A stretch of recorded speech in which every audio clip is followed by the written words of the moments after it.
Hello friends, welcome to my channel smArtroom. ഇന്ന് നമുക്ക് beautiful ആയിട്ടുള്ള ഈ ഒരു ഡെക്കറേറ്റീവ് പീസ് എങ്ങനെയാണ് ഉണ്ടാക്കുന്നതെന്ന് നോക്കാം. ഈ ആർട്ടിനെ ഡെക്കോപേജ് ആർട്ട് എന്നാണ് പറയുന്നത്. വരയ്ക്കാൻ അറിയാത്തവർക്കും വളരെ ഈസി ആയിട്ട് ചെയ്യാൻ പറ്റാവുന്നതാണ് ഈ ഒരു ക്രാഫ്റ്റ്. ഞാൻ ഇന്ന് എടുത്തിരിക്കുന്നത് ഒരു വൈൻ ഗ്ലാസ് ആണ്. ഇത് മാസ്കിംഗ് ടേപ്പ് ആണ്.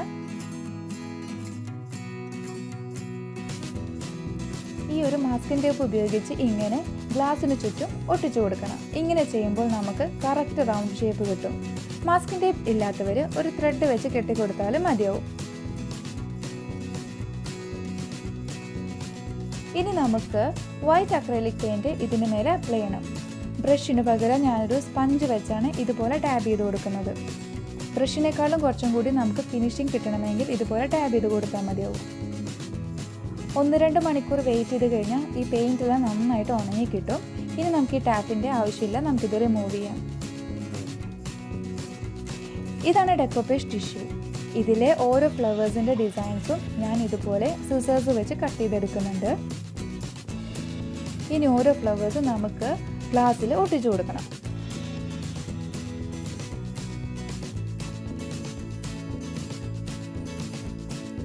ഈ ഡെക്കോപേജ് ടിഷ്യൂ ഒട്ടിക്കാനായി മോഡ് പൊഡ്ജാണ് ഞാൻ യൂസ് ചെയ്യുന്നത്.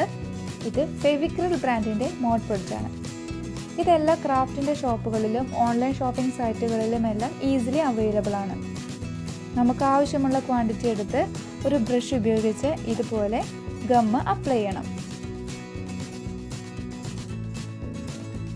ഞാൻ ഈ ഫ്ലവർ ഇതിൽ ഒട്ടിക്കാൻ പോവാണ്.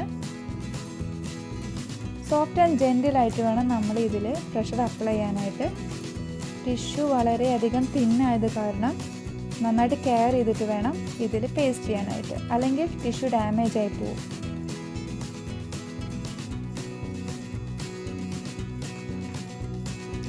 ഡെക്കോപേജ് ആർട്ട് ചെയ്യുന്നതിനെ കുറിച്ചിട്ടുള്ള മെത്തേഡ്സ് എല്ലാം ഞാൻ വേറൊരു വീഡിയോയിൽ ഡീറ്റെയിൽ ആയിട്ട് തന്നെ പറഞ്ഞു തരാം.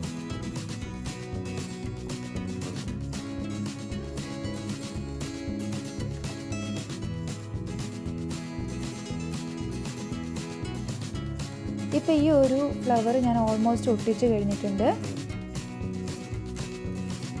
ഇനി ഇതുപോലെ ബാക്കിയുള്ള ഫ്ലവേഴ്സും ഇതുപോലെ ഒട്ടിച്ചെടുക്കാം. ഇപ്പോൾ ഓൾമോസ്റ്റ് ഞാൻ എല്ലാ ഫ്ലവേഴ്സും ഇതുപോലെ ഒട്ടിച്ച് കൊടുത്തിട്ടുണ്ട്. ഇനി ഇതിൻ്റെ മേലെ മോഡ് പൊടിച്ച് ഒരു തിൻ ലെയറിൽ അപ്ലൈ ചെയ്യണം. ഇങ്ങനെ ചെയ്താൽ മാത്രമേ ഈ ഫ്ലവേഴ്സ് ഇതിൽ കംപ്ലീറ്റ് ആയിട്ട് ഒട്ടിപ്പിടിക്കുള്ളൂ. ഒരു 1-2 മണിക്കൂർ ഇതിന് ഉണങ്ങാൻ ടൈം എടുക്കുന്നുണ്ട്.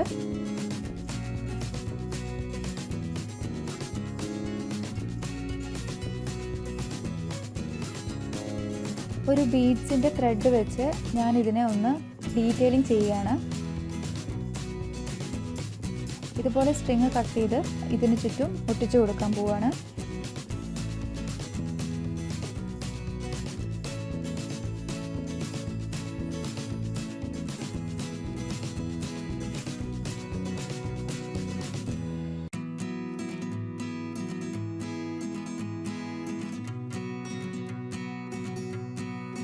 ഗ്ലാസിൻ്റെ ബോട്ടം പിങ്ക് കളർ വെച്ച് നേരത്തെ ഡാബ് ചെയ്തതുപോലെ ഒന്നും കൂടി ചെയ്യുന്നുണ്ട്. ഫ്ലവേഴ്സിൻ്റെ കളറുമായിട്ടൊന്ന് മാച്ച് ചെയ്യാൻ വേണ്ടിയാണ് ഞാൻ ഇതുപോലെ പിങ്ക് കളർ ഇതിൽ അപ്ലൈ ചെയ്യുന്നത്.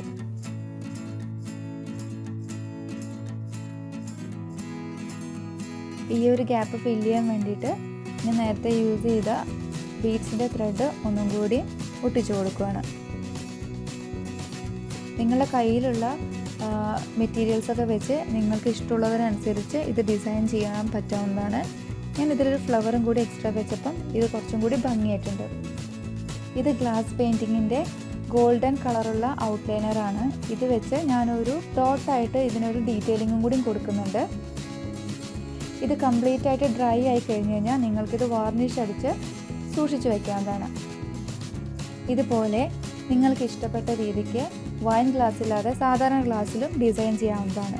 നിങ്ങൾ ചെയ്ത എല്ലാ ക്രാഫ്റ്റിൻ്റെയും നല്ലൊരു പിക്ചർ എനിക്ക് മെയിൽ ചെയ്യണമെങ്കിൽ ഞാനതെൻ്റെ ചാനലിൽ അപ്ലോഡ് ചെയ്യുന്നതായിരിക്കും. Thank you for watching.